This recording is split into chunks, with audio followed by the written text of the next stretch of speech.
Hi everyone, I think I'm live. We're going to talk about different administration methods for medicinal cannabis. How to get all the different ways you can get cannabis into or on your body so that it helps symptoms. Not about just getting high, but how to actually reduce ailments and reduce issues and help. So I'm Ezra Parzybach. I'm a cannabis consultant. You can find me at EzraHelps.com. And I'll be doing these live casts every Tuesday at 11 a.m. And so welcome, everybody. I'm also going to take a couple breaks in the middle of this. This will be about 15 minutes. And so feel free to ask questions as they come up.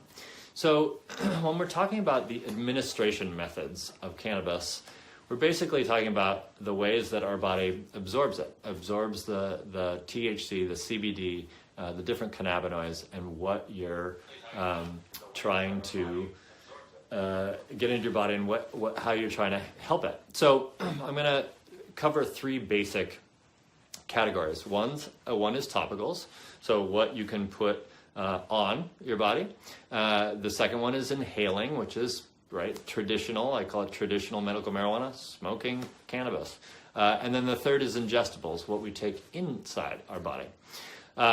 So talking about topicals, we have oils. Oils are lipid-based, they're fatty-based. Things like olive oil, coconut oil, and cannabinoids, the active chemicals in the cannabis plant, are also lipid-based. And then the third thing that's lipid-based is our cells. Our cells, the walls, the structure of the cell wall is a fat. It's a lipid.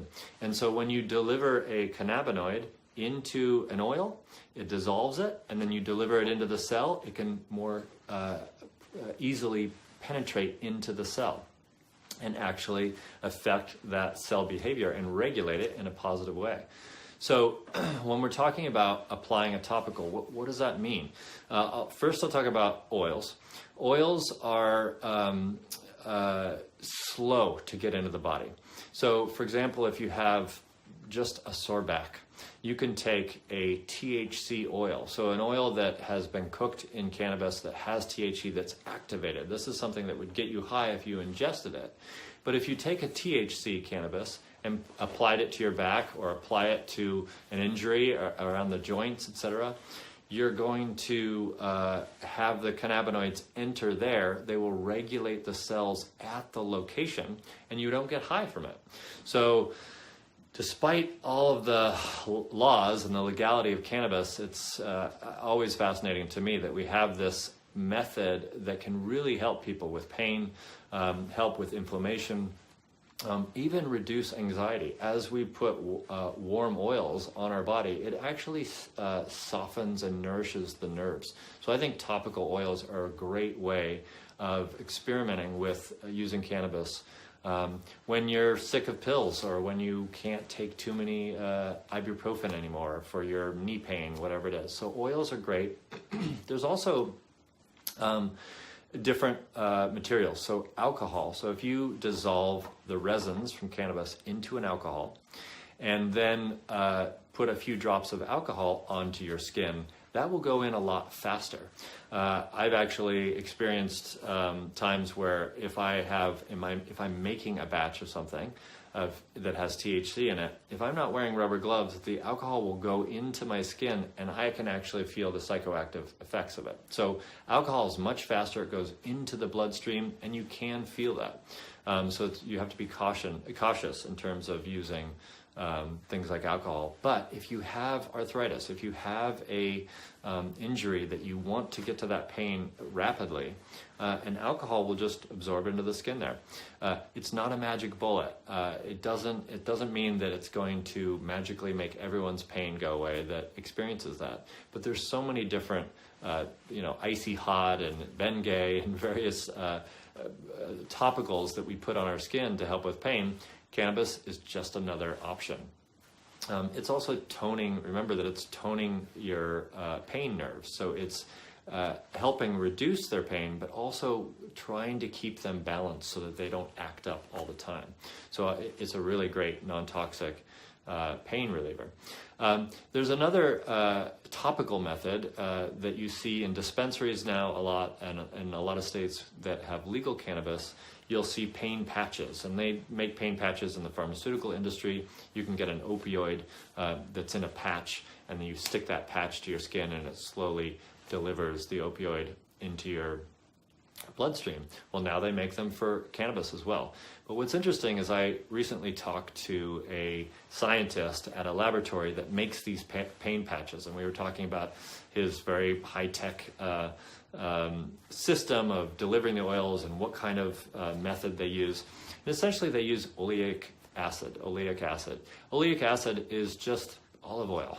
So again, we take something very sophisticated from the pharmaceutical industry, a patch, and we realize that they're basically just using olive oil as well. So again, we go back to this natural method of putting our THC or CBD into olive oil, applying that to the skin, and it's going to deliver it in the same way that a pain patch would.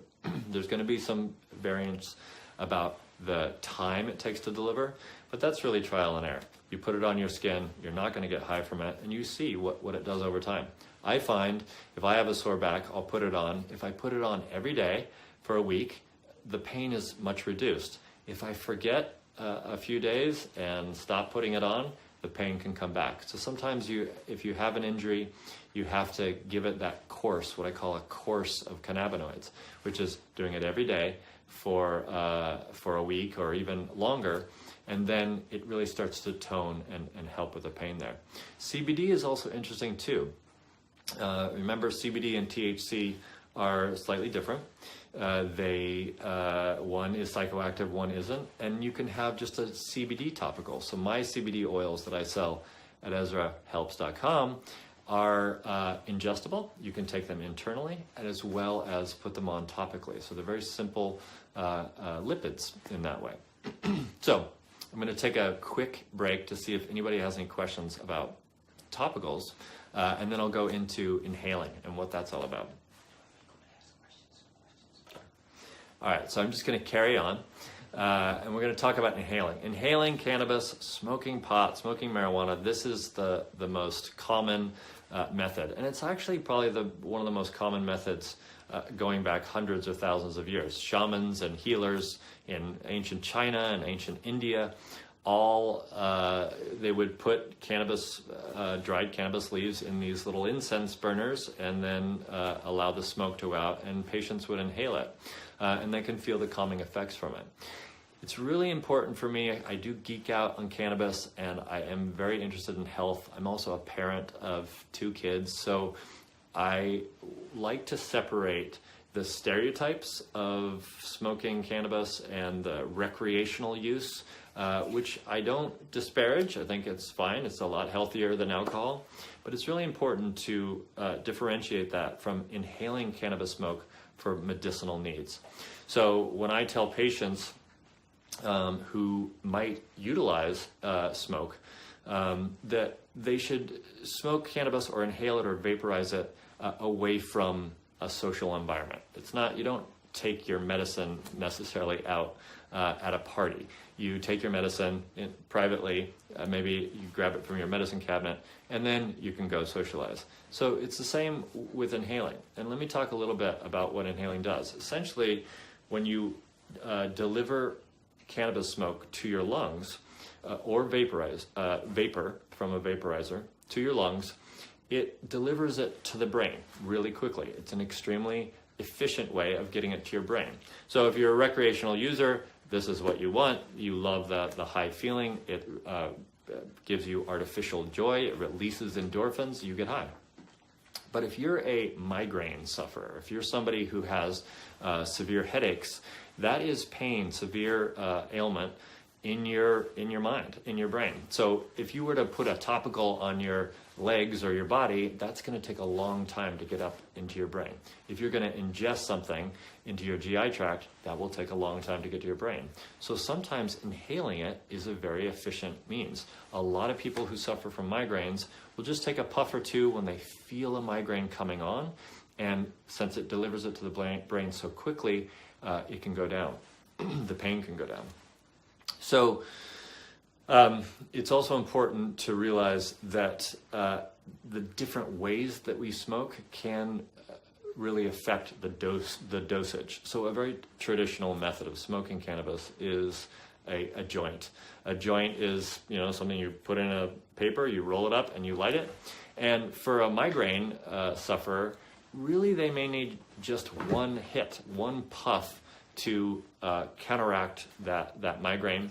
And a joint tends to stay lit for a long time, and we're so used to this recreational use that we smoke more than we need to. So you can give yourself a dose that isn't necessary. So I like for people to, if they're going to inhale it with smoke, to have a pipe that has a very small bowl, and you put in a very tiny amount, and then you can inhale that one puff into your lungs, wait 10 or 15 minutes, see how your symptoms feel, and then go from there. You can add an inhalation if you'd like. Any questions about inhaling smoke? I'll talk briefly now about vaporizing. Vaporizing is different in that it's actually taking the cannabinoids, heating them up to a temperature that turns them into a vapor. It's like steam, right? But it's not combustion. It's not burning the chemicals off. And if you watched my livecast from last week, which is available on my website, you'll know that the smoke or vapor from cannabis is much healthier than the smoke from tobacco. It does not make cells become cancerous in the lungs. So that's a very important distinction. And it's why I believe that inhaling cannabis is a very viable form of medicating. Let me talk briefly about inhaling CBD versus THC. CBD can also, CBD comes from hemp. Hemp is just a type of cannabis or marijuana, and you can actually smoke the leaves of a hemp or CBD high strain and get CBD into your body, into your lungs. It can help with migraines, but is far less psychoactive. It's actually reduction of anxiety. THC, 1 or 2 or 5 puffs for many people might help their migraine symptoms, but can make them feel anxious or paranoid. That's what I'll be talking about next week. So CBD is a really nice thing to be able to inhale. You can put it in a vaporizer. So I have vaporizers that I sell. It's a little cartridge with CBD in it. You take a few puffs, and it's a much faster reaction for reducing anxiety because it's getting into your bloodstream really quickly and can bring down anxious, paranoid feelings. It also can bring down the intensity of a THC high if you have too much. So I'm looking at a couple questions. What do I recommend as far as a vaporizer? It's a great question. There are so many vaporizers out there. I have a really basic rule of thumb for purchasing a vaporizer. I always say start with the cheapest one you can. If you're a vaporizer connoisseur and you've done it many times and you're very capable of working with vaporizers, then you might want to go to that $100, $150, or $200 vaporizer. I always feel, and what I observe with clients, is that some people will invest $300 in a vaporizer. They get it home, they start using it, and they realize that they just don't like it. They don't like how they inhale from it. They don't like how they load it. They don't like how they have to clean it, maybe how long the charge lasts, etc. So if you start with something under $100, a $50 vaporizer, it may be a little bit lower quality, but what it does is it gives you the basics as far as what a vaporizer does, and you'll learn after working with it what you want, whether you want something that's a little more high-tech or that has variables as far as temperature. I think another really simple thing, and something that I've gotten used to just in the last year or so, is using vape pens. So a vaporizer pen is it takes the oils only from THC, CBD, from the plant. So it removes the plant matter, and then the oils are vaporized, and these are much simpler devices. Often you just screw the cartridge on, and you can replace it very easily. You're not cleaning out old vaped dry matter that's stinky and sticky. And vape pens can deliver THC or CBD very easily. So on my website, if you go to the CBD page, you can see my vape pens, my CBD vape pens. They're very simple. I like them. They charge easily. They're the size and shape of an actual pen. So that's a good place to start. And they're not these, $60 for a whole kit loaded with CBD already. So it's way cheaper than some $100 or $200 vape pen. I had another question about what is safer, vaping or smoking as far as delivery. Now, there's a lot of debate on this. Essentially, when you combust cannabis, you're burning it, and you're creating smoke. Smoke has carbon monoxide, and it has ash and soot. These are not healthy things. Vaporizing is just the vaporized cannabinoids. So it's a cleaner, simpler molecule. It doesn't have the carbon monoxide in it. But again, my opinion as far as what is safer is, yes, vaping is a little bit healthier for the lungs than smoking cannabis. Then again, it is delivering very hot vapor to your lungs, and you have to suck hard on a vaporizer. So it compresses the lungs a little bit. So there are negatives to vaping. But both of them, vaping and smoking regular cannabis, are so much healthier than smoking cigarettes that I think if you're smoking less than 20 joints a day, 20 joints is about my limit upon which I say, all right, after 20 joints, you're actually going to be hurting your lungs with the amount of smoke you're taking in. Very few people take in that much smoke with cannabis. Most people are taking a few hits a day. If you're smoking that with traditional fire, I think that's basically safe for your lungs. So let me take a quick break to see if other questions are popping up. And then I'm going to go into ingestibles. That's taking them internally into your body and what the effects are there. What do we have? I don't see questions popping up. This one. The first one. The dead one. Hold on one second. Nothing pops up on my feed, so where do you actually see? Deborah Chandler?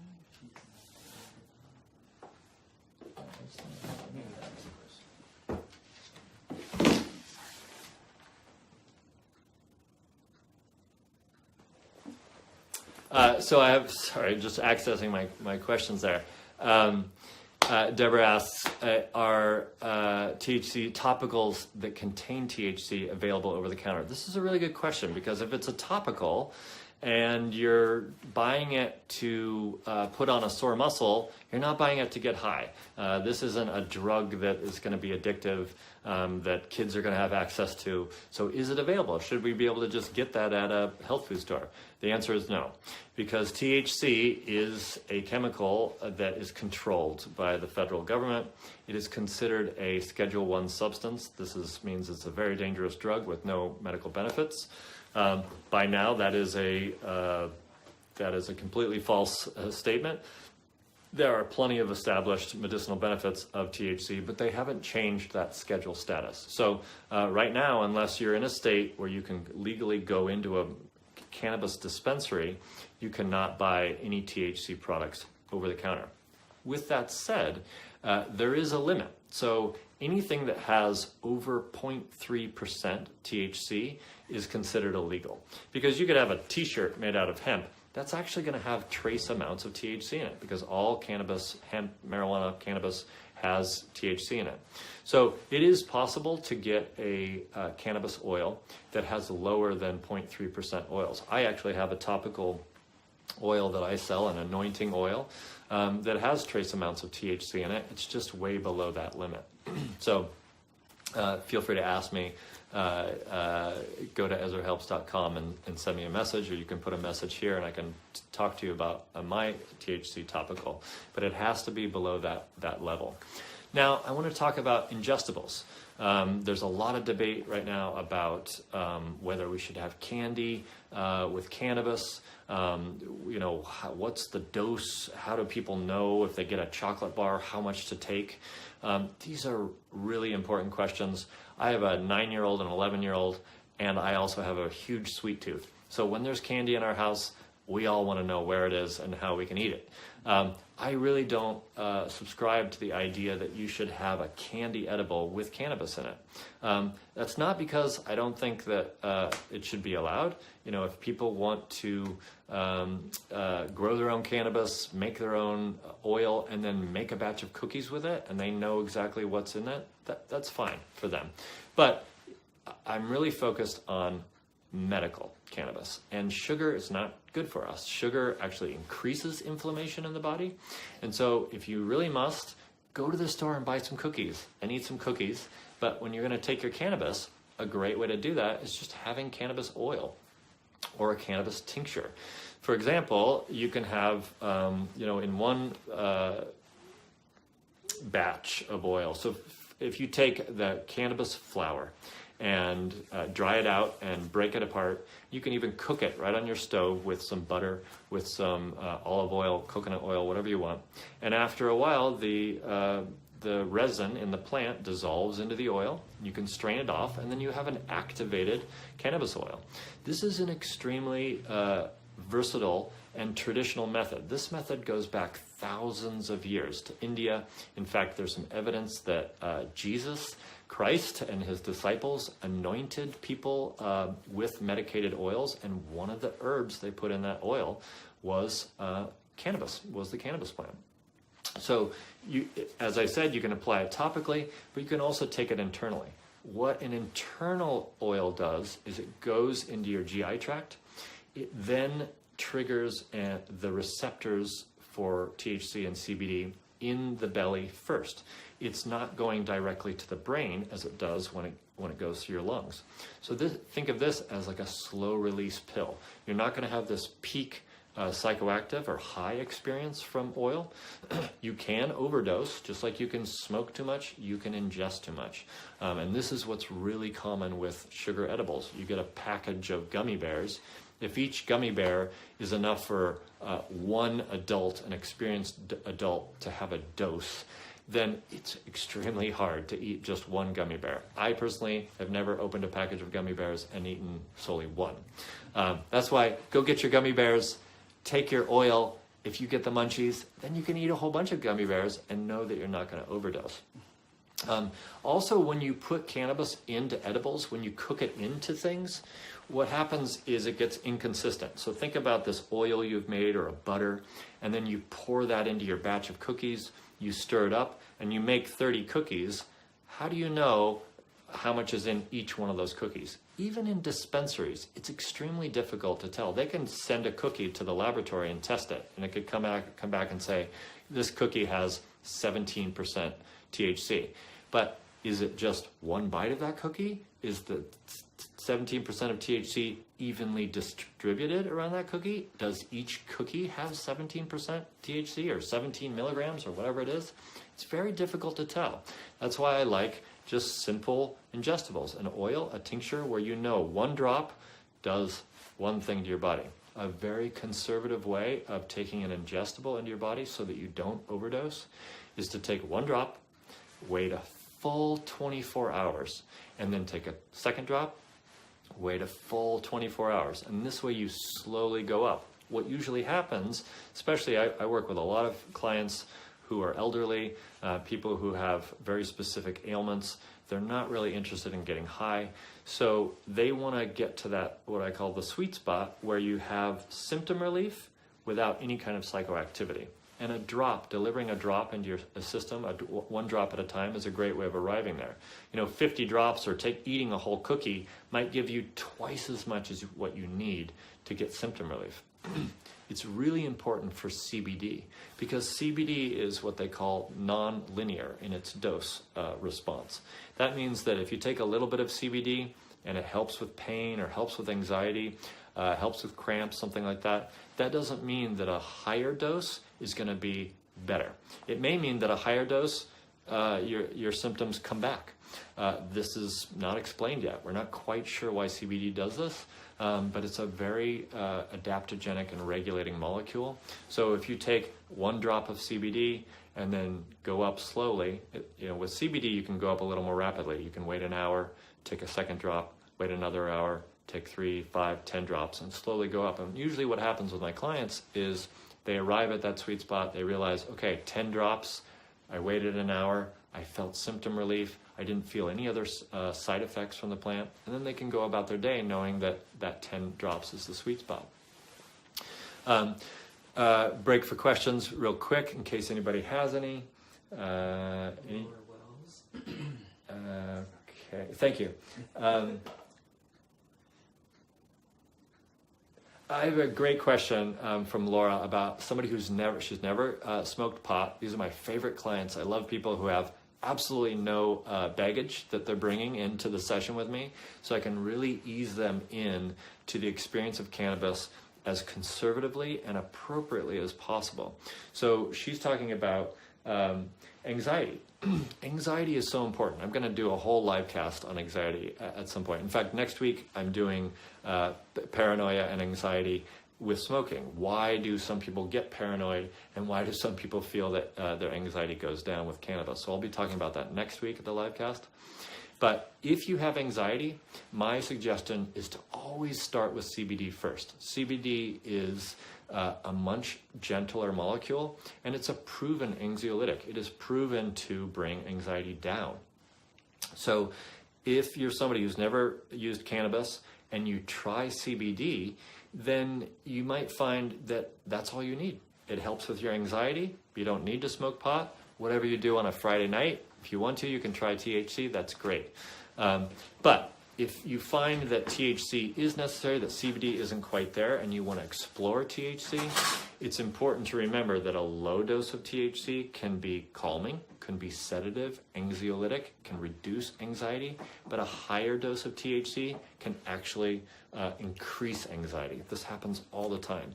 People will even find that and I see this with clients. These are clients who are experienced with medical marijuana or just recreational marijuana. They smoke cannabis. They love it after work because it helps them calm down. But after a few months or even a few years, that same dose, maybe it's just half a joint or a few puffs that used to calm them down, all of a sudden it's making them anxious. So something's happening in their endocannabinoid system. Often the endocannabinoid system is saying, all right, it's time to find a different way of reducing your anxiety right now. THC is not going to work for me. So I suggest they go off the THC, increase CBD, and increase the molecule, the decaf cannabis, that really tones the endocannabinoid system to have a softer effect, to have a reduction in anxiety. So if CBD alone does not work for you, then here's where we parse out how you might use THC. So for example, if you smoke THC, it goes into your lungs and right up to your brain where you're doing all of your thinking. That's where all of your anxious thoughts are. That's a great way to increase anxiety, is smoking. But if we take oil, for example, and ingest that through our GI tract, it first, remember, goes down into the belly. Our belly is what researchers now are calling the second brain, because we have trillions of neurons. We have trillions of nerve receptors in our belly. That's why we have a gut response to things. That's why we get nervous when we feel it in our nerves. We have butterflies in our stomach. That's what I call the seat of anxiety. So if you take a sedative strain of cannabis, that's a strain that tends to make people sleepy versus energizes them, right? If you have a sedative strain of cannabis that you take in the form of an oil, and then you ingest that into your GI tract, that oil is going to slowly get released into your body. The sedative strains will calm or sedate the second brain first, and then the feedback, the second brain sends messages to the first brain saying, hey, we're not on fight or flight response, we're doing okay, we can calm. And then your first brain, your worrying brain, is not high yet, but it relaxes. So that's a way that you could have reduced anxiety using THC. I would also say that if CBD has not worked for your anxiety, I would imagine that there are dosing methods that could be helpful. You can ask that privately for me. That's why I do consultations with people, is I try to unravel what is actually causing their anxiety, how they've used CBD in the past, what is the source of their CBD, because there are different CBDs that can be more activating and some CBDs are more calming. So it's a complex puzzle that has to be unraveled. So I think I've basically covered the three main areas of administration methods for cannabis. Thank you all for joining. Follow me down here if you want to get alerts of when I'm going to be back on. Next week, I'm going to cover paranoia. So this will be a deeper talk about marijuana and anxiety and paranoia, why it can cause anxiety, and how we can actually bring that down in a more in-depth conversation. If anyone you know is curious about cannabis or thinks that it's all about smoking, then share this video with them. I always love to talk to people who are not quite aware of all the full spectrum of how to use cannabis. Thank you all so much for joining me, and leave questions in the comments below, and see you next week.